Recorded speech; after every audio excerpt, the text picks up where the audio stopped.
إن الحمد لله نحمده ونستعينه ونستغفره ونعوذ بالله من شرور أنفسنا ومن سيئات أعمالنا من يهده الله فلا مضل له ومن يضلل فلا هادي له وأشهد أن لا إله إلا الله وحده لا شريك له وأشهد أن محمدًا عبده ورسوله أما بعد فإن خير الحديث كتاب الله وخير الهدي هدي محمد صلى الله عليه وسلم وشر الأمور محدثاتها وكل محدثة بدعة وكل بدعة ضلالة وكل ضلالة في النار فأعوذ بالله السميع العليم من الشيطان الرجيم بسم الله الرحمن الرحيم يا أيها الذين آمنوا اتقوا الله حق تقاته ولا تموتن إلا وأنتم مسلمون يا أيها الناس اتقوا ربكم الذي خلقكم من نفس واحدة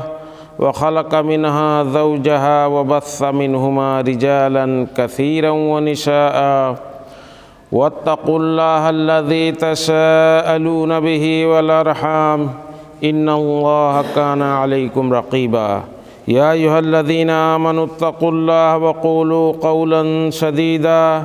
يصلح لكم أعمالكم ويغفر لكم ذنوبكم ومن يطع الله ورسوله فقد فاز فوزا عظيما وقال تعالى في موضع آخر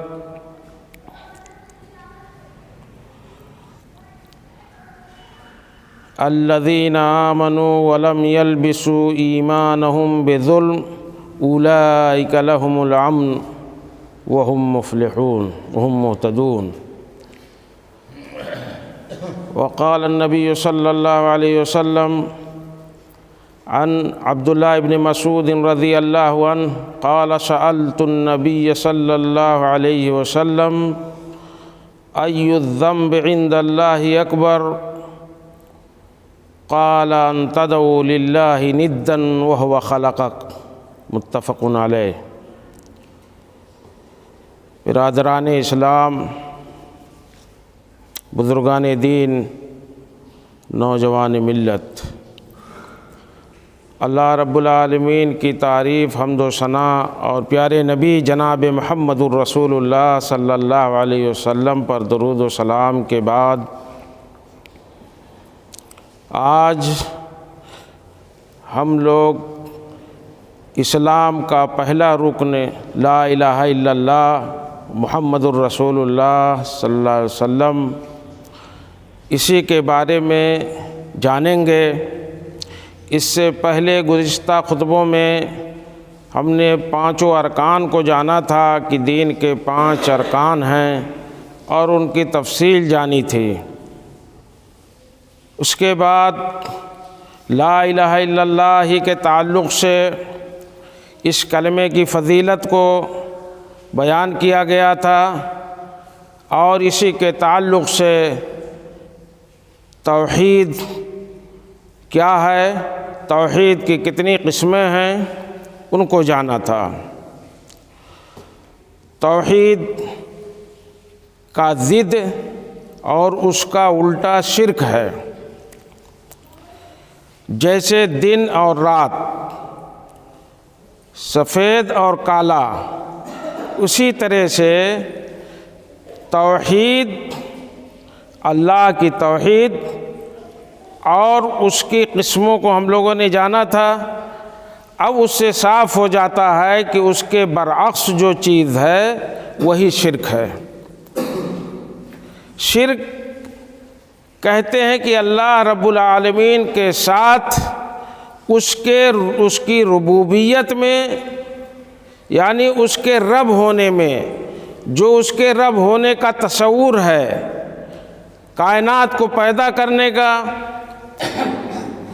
نعمتوں سے اس دنیا کو بھرنے کا، انسان کو پیدا کرنا، زندگی دینا، موت دینا، روزی دینا، بیماری دینا، شفا دینا، یہ اللہ رب العالمین کے رب ہونے کا تصور ہے، اس میں کسی کو شریک کرنا، جو رب کا کنسپٹ ہے اس میں کسی کو شریک کریں، اور اسی طرح سے توحید الوہیت جو ہے یعنی رب کے الہ ہونے میں، یعنی دنیا میں کوئی معبود برحق نہیں سوائے اللہ کے۔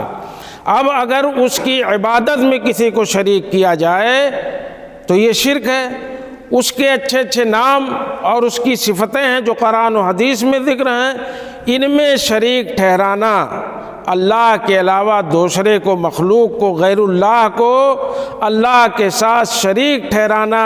اس کے رب ہونے میں، اس کی عبادت میں، اس کے اسماء و صفات میں، یہی شرک ہے،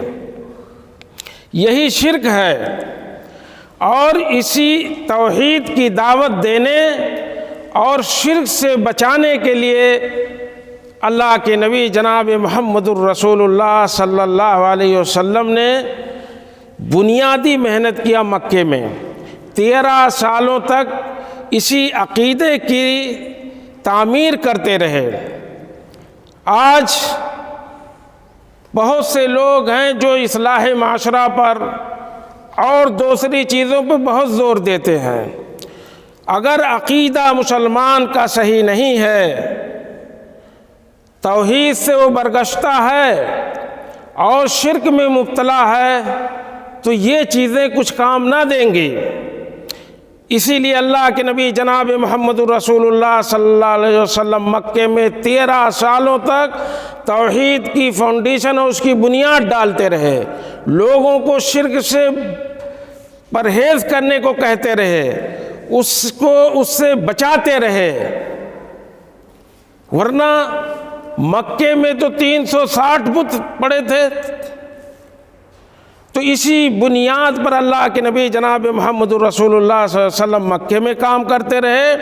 اور اس کے بعد مدینہ جب ہجرت کر کے آئے اللہ کے نبی صلی اللہ علیہ وسلم، اور وہاں پر اسلامی حکومت قائم ہوتی ہے، تب احکامات کو سکھانا شروع کیا، دین کے احکامات، مسائل اور فروعات کو اللہ کے نبی جناب محمد الرسول اللہ صلی اللہ علیہ وسلم نے امت کو سکھایا۔ لیکن اس مدنی زندگی میں بھی ایک مدت کے لیے، ایک تھوڑے سے وقفے کے لیے بھی اللہ کے نبی صلی اللہ علیہ وسلم توحید سے غافل نہیں ہوئے، اور شرک کی خطورت سے جو ہے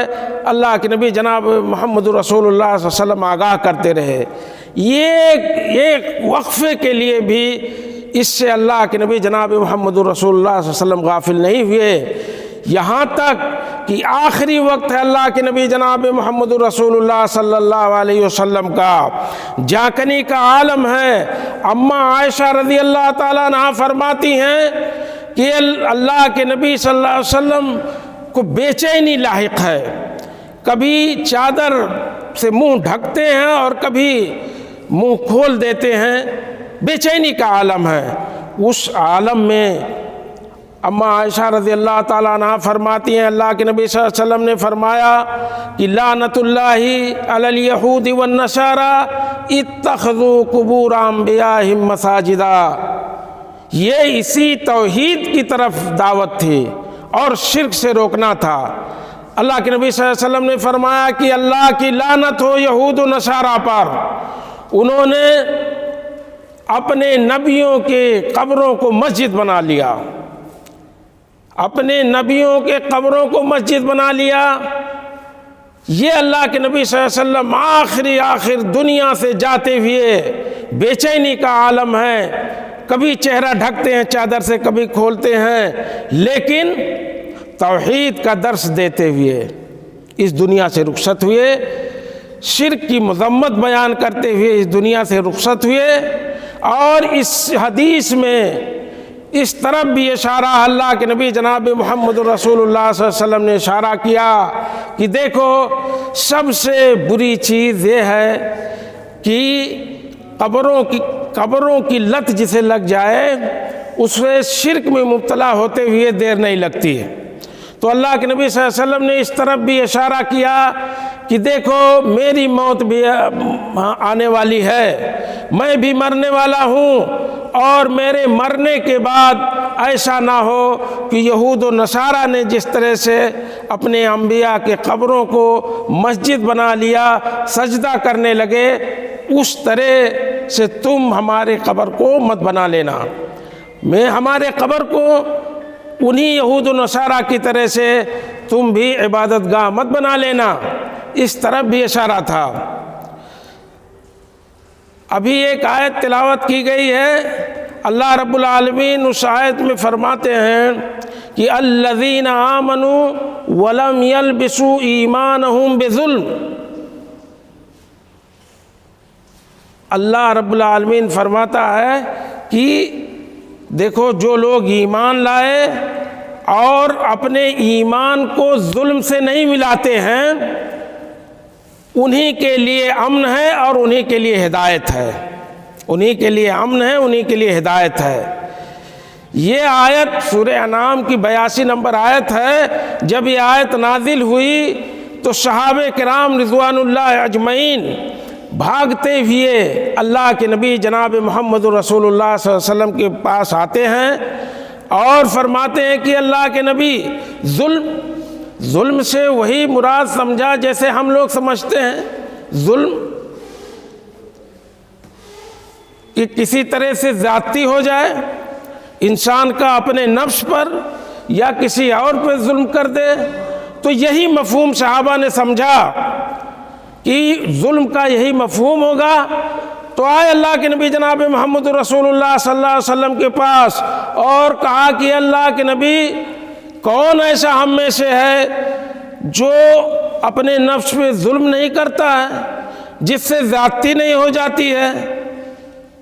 تو اللہ کے نبی جناب محمد رسول اللہ صلی اللہ علیہ وسلم نے فرمایا کہ وہ ظلم نہیں ہے یہاں مقصود، یہاں پر شرک مقصود ہے۔ اور کہا کہ دیکھو تم لوگوں نے کیا نہیں سنا، جب لقمان حکیم نے اپنے بیٹے کو نصیحت کی تو کہا یا بنی لا تشرک باللہ ان الشرک لظلم عظیم، کہ اے میرے بیٹے تم اللہ کے ساتھ کسی کو شریک مت کرنا، اس لیے کہ یہ بہت بڑا ظلم ہے۔ تو اللہ کے نبی صلی اللہ علیہ وسلم نے صحابہ کو فرمایا کہ یہ ظلم یہ شرک کے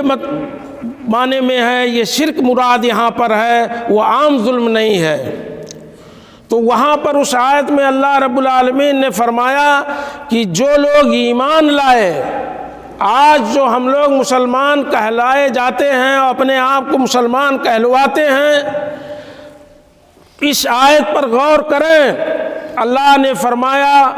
کہ جو لوگ ایمان لائے اور اپنے ایمان کو ظلم سے نہیں ملایا، یعنی ان کا ایمان شرک سے خالی ہے، ان کے ایمان میں توحید ہے، ان کا عقیدہ مضبوط ہے، وہ شرک سے مبرہ اور پاک ہیں، تو ایسے ہی لوگوں کے لیے امن ہے دنیا میں، اور ایسے ہی لوگوں کے لیے ہدایت اور کامیابی ہے۔ دو ٹوک اللہ رب العالمین نے فرمایا کہ مسلمان ہونا کافی نہیں،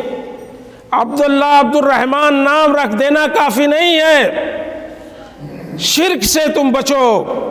اپنے ایمان کو شرک کی خباثت سے بچاؤ۔ یہ جب تمہارا وتیرہ ہوگا تمہاری مسلمانیت کا، تب دنیا میں تمہیں امن حاصل ہوگا، خوف سے تم خالی ہوگے، اور تمہیں ہدایت اور کامیابی دنیا اور آخرت دونوں میں ملے گی۔ اللہ رب العالمین نے اس آیت میں اسی طرف اشارہ کیا۔ ظلم کی شرک کی تاریخ ایک ہے۔ جب آدم علیہ السلام اس دنیا میں بھیجے گئے، اور اس کے بعد آدم علیہ السلام کے بعد ایک لمبی مدت تک لوگ اسلام پر تھے، فطرت پر تھے لوگ، وہاں شرک نہیں پایا جاتا تھا۔ کان الناس امتا واحدتا، اللہ رب العالمین فرماتا ہے کان الناس امتا واحدتا فبعث اللہ النبیین مبشرین ومنذرین۔ لوگ ایک امت تھے، دین فطرت پہ تھے، دین اسلام پر تھے۔ آدم علیہ السلام کے بعد یہاں تک کہ نوح علیہ السلام کو نبی بنا کر کے بھیجا جاتا ہے، تب تک حضرت عبداللہ ابن عباس رضی اللہ تعالی عنہما فرماتے ہیں کہ 1000 سال تک، یعنی 10 قرون، کان الناس علی الاسلام، کان الناس من آدم بعد آدم 10 قرون علی الاسلام، اسلام پر لوگ 10 صدیوں تک تھے، یعنی 1000 برس تک لوگ دین فطرت پہ تھے آدم علیہ السلام کے بعد، اور ان کے اندر بدعات اور خرافات اور شرک نہیں پائی جاتی تھی، دین فطرت پہ تھے۔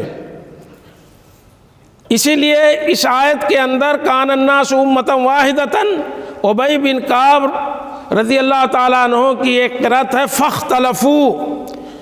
نہ لوگ دین اسلام پر تھے، امۃ واحدۃ، ایک امت تھے، دین فطرت پہ تھے، تب ضرورت نہیں پڑی فاختلفوا، تو جب اختلاف کرنا شروع کیے، دین فطرت سے برگشتہ ہونے لگے،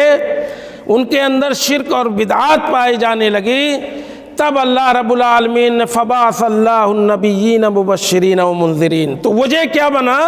جب تک لوگ ایک امت تھے تب تک اللہ نے نوح علیہ السلام کو نہیں بھیجا، آدم کے بعد، آدم علیہ السلام کے بعد نوح علیہ السلام کو نہیں بھیجا،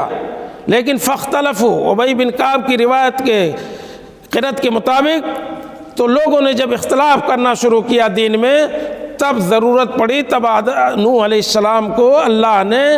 نبی اور رسول بنا کر کے بھیجا۔ اور ابن القیم رحمۃ اللہ علیہ فرماتے ہیں کہ ھذا ھو الصواب قطعاً، یہی بات درست ہے، یہی بات درست ہے کہ لوگ 10 صدیوں تک، 1000 برس تک دین فطرت پہ تھے آدم علیہ السلام کے بعد، اور اس کے بعد جب اختلاف پیدا ہوا، اختلاف کس طرح سے پیدا ہوا؟ شیطان تو ازلی دشمن ہے انسان کا، اللہ کے یہاں سے رادے درگاہ ہوا اور اس نے کہا کہ ہم تیرے بندوں کو دین سے اور تیرے راستے سے پھیریں گے، گمراہی میں مبتلا کریں گے۔ اللہ نے کہا کہ جاؤ، تمہیں چھوٹ ہے، میرے نیک بندے ہوں گے تو انہیں تم دین اسلام سے اور میرے راستے سے برگشتہ نہیں کر سکتے۔ شیطان لگا تھا، 1000 برس تک، 10 صدیاں گزر گئیں، دین فطرت پر لوگ تھے، پھر آہستہ آہستہ اس نے لوگوں کے دلوں میں، جو بزرگ ان کے تھے، جو نیک لوگ تھے، ان کے تعلق سے احترام، توقیر، یہ ساری چیزیں بٹھانا شروع کیا۔ جب وہ مر گئے تب ان کی نسلوں سے، ان کے ورثہ سے، ان کے بچوں سے یہ کہنا اور دماغ میں شروع کیا یہ بات کہ یہ بڑے اچھے اور نیک قسم کے لوگ تھے، کیوں نہیں ان کی تصویریں اپنی مجلسوں میں بٹھا لیتے ہو؟ جہاں تم بیٹھتے ہو، اٹھتے ہو، اپنی مجلسوں میں ان کی تصویریں لگا لو۔ ان لوگوں نے کہا کہ کیوں، اس تصویر کی کیا ضرورت ہے؟ شیطان کا کام ہی ورغلانا۔ اس نے کہا کہ اما اس کی انہی کی وجہ سے ان نیک لوگوں کو دیکھ کر کے تمہارے اندر نیکی کا جذبہ پیدا ہوگا، اور ان کا چہرہ جب دیکھو گے تو یہ ولی اللہ تھے، اللہ کے نیک بندے تھے، اللہ یاد آئے گا، تو تم اللہ سے قریب ہوگے۔ ان کی تصویریں لگا لو۔ شیطان کے بہکاوے میں آ گئے۔ یہ شرک کی تاریخ ہے، سنیے، اس کے بعد بھی سلسلہ شروع رہے گا، شروع 2-3 خطبوں میں انشاءاللہ شرک، اس کی قسمیں، اس کی قباحت، شرک اکبر اور اصغر میں فرق کیا ہے، یہ ساری چیزیں بیان کی جائیں گی انشاءاللہ۔ اس لیے کہ بلا عقیدے کے، بغیر توحید کے، جس پر اللہ کے نبی جناب محمد الرسول اللہ صلی اللہ علیہ وسلم نے 23 سالوں تک محنت کیا، مکے میں 13 سال، 10 سال مدینے میں، اور میں نے ابھی بتلایا کہ مرتے وقت جاکنی کے عالم میں جب چادر کبھی چہرے پہ ڈالتے ہیں کبھی ہٹاتے ہیں، بڑی بے چینی ہے۔ اما عائشہ فرماتی ہوں اس وقت بھی توحید کی دعوت اللہ کے نبی صلی اللہ علیہ وسلم دیتے رہے اور شرک سے منع کرتے رہے، اور فرمایا لعنت اللہ علی الیہود والنصارى اتخذوا قبور انبیائہم مساجدا، اللہ کی لعنت ہو یہود و نصارہ پر، اپنے نبیوں کے قبروں کو انہوں نے مسجد بنا لیا۔ اس میں اس طرف اشارہ تھا کہ میری بھی زندگی ختم ہونے والی ہے، میں بھی مرنے والا ہوں، دیکھو یاد رکھنا میری قبر کو بھی ان یہود و نصارہ کی طرح سے مسجد مت بنا لینا، سجدے مت کرنا، چومنے مت لگنا۔ اللہ کے نبی صلی اللہ علیہ وسلم کی یہ آخری خواہش تھی، یہ آخری جو آپ کی وصیت تھی۔ تو بغیر توحید کے جانے آپ شرک نہیں جان سکتے، شرک بالکل الٹا ہے عقید توحید کا۔ تو میں یہ کہہ رہا تھا کہ شرک اس امت میں کیسے جو ہے پنپا اور کیسے پلا بڑھا جائے، اس کی تاریخ ہم جان رہے تھے کہ 1000 برس تک تو ضرورت ہی نہیں پڑی، نوح علیہ السلام کو بھیجا ہی نہیں گیا، اس لیے کان الناس امۃ واحدۃ، ایک امت تھے، دین فطرت پر، دین اسلام پر تھے۔ اللہ کے نبی صلی اللہ علیہ وسلم نے فرمایا دیکھیے بچہ جب پیدا ہوتا ہے، کوئی بھی بچہ کسی بھی گھر میں پیدا ہو تو اللہ کے نبی صلی اللہ علیہ وسلم نے فرمایا کہ اس کی ولادت فطرت پہ ہوتی ہے، اسلام پہ ہوتی ہے۔ کل مولود یولد علی الفطرہ فابواہ یحودانہ او ینصرانہ او یمجسانہ، متفق علیہ، بخاری مسلم کی روایت ہے۔ اللہ کے نبی صلی اللہ علیہ وسلم نے فرمایا کہ کوئی بھی بچہ جب پیدا ہوتا ہے تو وہ فطرت پہ پیدا ہوتا ہے، دین اسلام پہ پیدا ہوتا ہے، وہی فطرت جس کا ذکر آیت میں کیا گیا کان الناس امۃ واحدۃ، ایک امت تھے آدم علیہ السلام کے بعد۔ تو پھر جب جس گھر میں وہ پیدا ہوتا ہے اس کی جب پرورش اور پرداخت ہوتی ہے تو اگر یہودی ہیں ماں باپ تو یہودی بنا دیتے ہیں، نصرانی ہیں تو نصرانی بنا دیتے ہیں، مجوسی ہیں تو مجوسی بنا دیتے ہیں، یا اگر کسی اور دین اور دھرم کے ماننے والے ہیں تو اس دین اور دھرم کا راستہ اسے دکھا دیتے ہیں، لیکن پیدائش فطرت پہ ہوتی ہے ہر بچے کی۔ تو میں یہ کہہ رہا تھا کہ اس طرح سے شیطان نے ان کو بہکایا کہ اپنی مجلسوں میں بزرگ لوگوں، نیک لوگوں جو مر گئے ہیں ان کی تصویر لگا لو۔ ان لوگوں نے اس کے بہکاوے میں آ کر کے ان کی تصویریں لگانا شروع کر دیا اور کہا کہ ان کے ذریعے سے تم اللہ کو یاد کر پاؤ گے زیادہ سے زیادہ۔ اس کا مقصد تو دوسرا تھا۔ تو جب یہ نسل وہ بچے ان بزرگوں کے جنہوں نے اپنی مجلسوں میں ان کی تصویریں لگائی تھی، ان کا انتقال ہو گیا، یہ نسل چلی گئی، جب دوسری نسل آئی ان کو بہکانا شیطان کے لیے آسان ہو گیا۔ چنانچہ اس نے کہا کہ بھائی یہ تو ولی اللہ تھے، یہ تمہارے باپ لوگ ان کی ایسے تھوڑے نہ فوٹو لگا کے رکھا تھا اپنی مجلسوں میں، اپنے گھروں میں، اس واسطے لگایا تھا کہ ان سے مانگتے تھے، ان سے قربت حاصل کرتے تھے، ان کی عبادت کیا کرتے تھے، اور تم بھی وہی کام کرو، تمہیں نہیں پتہ، اسی لیے تو ان کی تصویریں لگائی گئی تھیں۔ اب وہ نسل تو چلی گئی جس نے یہ سمجھا تھا کہ ان کو دیکھ کے ہم اللہ کو یاد کریں گے، یہ اللہ والے تھے۔ اب دوسری نسل آئی، وہ مبتلا ہو گئی، شرک میں مبتلا ہو گئی، شیطان ازلی دشمن بہکاوے میں آ گئے اور انہی سے مانگنا شروع کر دیا، انہی لوگ جو ہے بزرگوں سے جن کی تصویریں لگی ہوئی تھی۔ شرک اس امت میں پیدا ہو گیا۔ نوح علیہ السلام کی بعثت ہوتی ہے، نوح علیہ السلام اتنا پکا وہ لوگ شرک پر ہو گئے تھے کہ چند لوگوں کو چھوڑ کر کے 950 برس تک دعوت کا کام کیا نوح علیہ السلام نے، 950 برس، اور چند لوگ انگلیوں پر گنے جانے والے لوگ ہی اسلام لائے تھے۔ اللہ نے کہہ دیا قرآن میں، اس کا تذکرہ ہے کہ تم پریشان نہ ہو، اب جو لوگ ایمان لا چکے ہیں تم پر، اس سے زیادہ ایمان لانے والے نہیں ہیں۔ ان کے یہاں یعوق، یغوث، نصر، ود، اس طرح کے 5-6 بت تھے جو مشہور تھے۔ قوم نے کہا کہ ہم ان کو چھوڑنے والے نہیں ہیں، ہم ان کو چھوڑنے والے نہیں ہیں۔ جیسے ابو لہب نے کہا تھا جب اللہ کے نبی صلی اللہ علیہ وسلم نے فرمایا تھا قولوا لا الہ الا اللہ تفلحوا۔ مکے میں کہا کہ مکے کے سرداروں کہو اللہ کے سوا کوئی معبود برحق نہیں، تم کامیاب ہو جاؤ گے۔ تو اس نے کیا کہا تھا؟ کہا تباً لکا لہذا جماعتنا، تم برباد ہو جاؤ، خاک آلود ہو، اسی لیے جمع کیا تھا۔ ارے ہم ان کو چھوڑ دیں گے، لات عزا منات ہبل، یہ چار ان کے بڑے بڑے، ان کے مشرکین مکہ کے ہاں۔ اب مشرکین ان مکہ والوں کے پاس کہاں سے یہ جو ہے بت کا سلسلہ شروع ہوا؟ نوح علیہ السلام دعوت کا کام کرتے رہے، چند لوگ ایمان لائے، بیدار ہو گئے، اللہ نے کہا کہ اب زیادہ ایمان لانے والے نہیں ہیں، تو انہوں نے بد دعا کیا، کہا ایک بھی گھر اللہ تو مت چھوڑ، ان کو برباد و ہلاک کر دے، اس لیے کہ مجھے امید ہے کہ ان کے بعد جو نسل ان کی پیدا ہوگی وہ سب کافر اور فاجر و فاسق ہوں گے۔ اللہ کا عذاب آیا، جتنے لوگ ایمان لائے تھے نوح علیہ السلام کے ساتھ ان کو کشتی میں بچا لیا، اور پوری کی پوری جو ہے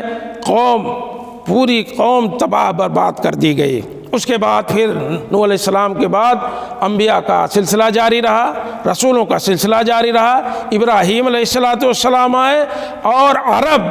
ابراہیم علیہ السلام کے بعد آپ کی ذریت اسحاق اسماعیل ان میں سب میں جو ہے نبوت رہی،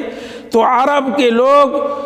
اسی دین اسلام پر تھے، ابراہیم علیہ السلام و اسماعیل علیہ السلام کے دین پر تھے۔ لیکن عمر بن لوہی الخزاعی نام کا ایک شخص تھا مکے میں، وہ ملک شام کا سفر کرتا ہے، اور ملک شام جا کر کے وہاں سے دیکھا کہ وہاں کے لوگ، شام کے لوگ بتوں کی پوجا کرتے ہیں، مورتیوں کی پوجا کرتے ہیں۔ وہاں سے کچھ مورتیاں اٹھا لایا، مکے میں ان کو جو ہے استھاپت کیا، وہاں پر جو ہے لگایا، اور لوگوں کو ان کی فضیلت اور مناقب اور وغیرہ وغیرہ بیان کرنا شروع کیا۔ مکے میں لوگ ان بتوں کی، ان اصنام کی، ان مورتیوں کی پوجا شروع کر دیے۔ اس طرح سے مکے میں یہ جو ہے سلسلہ شروع ہو گیا۔ اس کے بعد اللہ کے نبی جناب محمد الرسول اللہ صلی اللہ علیہ وسلم کی بعثت ہوئی۔ اللہ کے نبی جناب محمد الرسول اللہ صلی اللہ علیہ وسلم نے محنت کر کے، مشقت کر کے، اتنی مہذب اور ثقافت والی قوم اس دنیا میں تیار کیا، جو صحابہ کرام رضوان اللہ اجمعین کی شکل میں ہیں۔ جس طرح سے بگاڑ ان میں تھا، جس طرح سے بگڑی ہوئی اور جو ہے اجڑ قوم یہ تھی مکہ کی قوم، اس کو وطن ہی تراش خراش کے توحید پڑھایا، شرک سے دور رکھا۔ یاد رکھو، جس قوم کے اندر توحید نہیں پائی جائے گی، صرف نام رکھنے سے، مسلمان ہونے سے نہ اس دنیا میں سرخرو ہوگے، نہ آخرت میں سرخرو ہوگے، نہ یہاں امن ملے گا، خوف میں زندگی جیو گے۔ کیونکہ ابھی جو جس آیت کی تلاوت کی گئی ہے کہ الذین آمنوا ولم یلبسوا ایمانہم بظلم، جو لوگ ایمان لائے اور اپنے ایمان کو ظلم سے، شرک سے بچا کے رکھتے ہیں، اس سے ملاتے نہیں ہیں، انہیں کے لیے امن ہے دنیا کے اندر، انہیں کے لیے آخرت میں امن ہے، انہیں کے لیے کامیابی اور ہدایت ہے۔ یہ اللہ نے وعدہ کیا ہے۔ چنانچہ مکہ والے اس میں مبتلا ہو جاتے ہیں۔ اللہ کے نبی صلی اللہ علیہ وسلم نے اس معاشرے کی تشکیل دی، یہاں تک کہ ہجرت کر کے مدینہ گئے، وہاں بھی 10 سالوں تک کبھی ایک وقفے کے لیے بھی توحید سے غافل نہیں ہوئے۔ توحید ہماری بنیاد ہے، شرک ہماری بربادی ہے۔ جو توحید اور اپنی بنیاد اور صحیح عقیدے پر قائم نہ رہ سکا، وہ پھر کامیاب نہیں ہوگا، نہ اس دنیا میں نہ آخرت میں۔ تو اللہ کے نبی صلی اللہ علیہ وسلم نے خوب محنت کیا، اور اس کے بعد آپ کے خلفاء نے، اس کے بعد آپ کے صحابہ نے، تابعین نے، تبع تابعین نے خوب دین کا کام کیا۔ تاریخ اسلام پڑھنے والے لوگ، ہمارے تمام لوگ جانتے ہیں کہ کس طرح سے برکت ہوئی، کس طرح سے ملکوں کے ملک، شہروں کے شہر فتح ہوئے، اسلام کا غلغلہ پوری دنیا کے اندر ہو گیا۔ مگر پھر وہی بات، شیطان عدلی دشمن ہے، شیطان لگا رہا۔ جب یہود و نصارہ مجوسیوں نے دیکھا کہ اسلام کا مقابلہ طاقت سے نہیں کیا جا سکتا، تب پھر انہوں نے اسی کمزور نس کی طرف انہوں نے اپنی توجہ مرکوز کی۔ وہ کمزور پوائنٹ اور پہلو یہی ہے کہ پھر اسی شرک اور خرافات اور بدعات میں وہ لوگ خود ایمان لائے، دکھانے کے لیے منافق تھے، اور ایمان لایا، ظاہر کرتے تھے بظاہر کی مسلمان ہیں، لیکن دل میں کفر اور مسلمانوں کی دشمنی چھپی ہوئی تھی، اس لیے کہ طاقت کے ذریعے سے مقابلہ نہیں کر سکتے تھے۔ اس طرح سے پھر امت کے اندر خرابیاں پیدا کرنا شروع کر دیے، شرک بدعات خرافات پیدا کیا امت کے اندر، اور پھر وہ سلسلہ شروع ہوا جس طرح سے صالحین کا معاملہ ہم نے کہا کہ نوح علیہ السلام کے قوم میں پایا جاتا تھا، پھر ان کی تعزیت، ان کی جو ہے ان کا احترام، اس طرح سے پھر اس کے بعد میں جب ایک اور نسل ختم ہوئی تو اس کے بعد میں کہہ رہے ماں یار انہی سے مانگو، تمہارے باپ دادا انہی سے مانگا کرتے تھے، ان سے مانگنے لگے، ان کو انہی جو ہے نیک لوگوں کے عبادت میں ان کی جو ہے ان سے مانگنے میں لگا دیا شیطان۔ اس طرح سے اس امت کے اندر شرک آیا۔ اس کے بہت سارے اور بہت اسباب ہیں، بہت سارے اور اسباب ہیں، 9-10 اسباب ہیں جس نے اس امت کا کباڑہ کر دیا، اور صحیح عقیدے اور صحیح توحید سے اس امت کو برگشتہ کر کے شرک کی خرافات اور شرک کی برائیوں اور تاریکیوں میں لا کھڑا کیا۔ ان سب کا تذکرہ انشاءاللہ آنے والے خطبوں میں، آئندہ خطبوں میں کیا جائے گا بإذن اللہ۔ مگر یہ آج جان لیں کہ عقید توحید کے بغیر اور شرک سے بچے ہوئے نہ ہمیں امن ہوگا اور نہ ہماری کامیابی ہوگی۔ اللہ رب العالمین سے دعا ہے کہ الہ العالمین ہمیں توحید والا بنائے،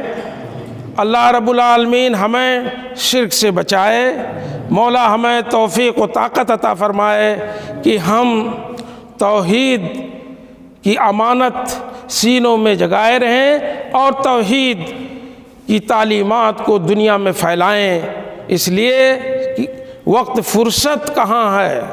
کام ابھی باقی ہے، وقت فرصت کہاں، کام ابھی باقی ہے، نور توحید کا اتمام ابھی باقی ہے۔ اللہ کے نبی صلی اللہ علیہ وسلم نے حجۃ الوداع میں جو ذمہ داری اس امت پہ ڈالی تھی وہ ذمہ داری باقی ہے۔ عالم اسلام میں دیکھ لو، ان ملکوں میں دیکھ لو اپنے، اس قدر شرکیات اور بدعات اور خرافات پائے جاتے ہیں کہ ان کو دیکھ کر کے اسلام کو ماننے والا صحیح مسلمان رو دے گا، اس کا دل خون کا آنسو روئے گا۔ اس لیے وقت نہیں ہے، ابھی توحید کا اتمام کرنا باقی ہے۔ سب لوگ لگیں، سب اپنی ذمہ داریوں کو سمجھیں، اور جس سے جتنا ہو سکے وہ توحید کے چراغ کو جلائے اور شرک سے لوگوں کو بچائے۔ اللہ رب العالمین ہمیں اس کی توفیق و طاقت عطا فرمائے۔ وآخر دعوانا ان الحمدللہ رب العالمین، وصلی اللہ علی نبینا محمد۔ بارک اللہ لی ولکم فی القرآن العظیم، ونفعنی وإیاکم بالآیات والذکر الحکیم، انہ تعالی جواد کریم ملک بر رؤوف الرحیم۔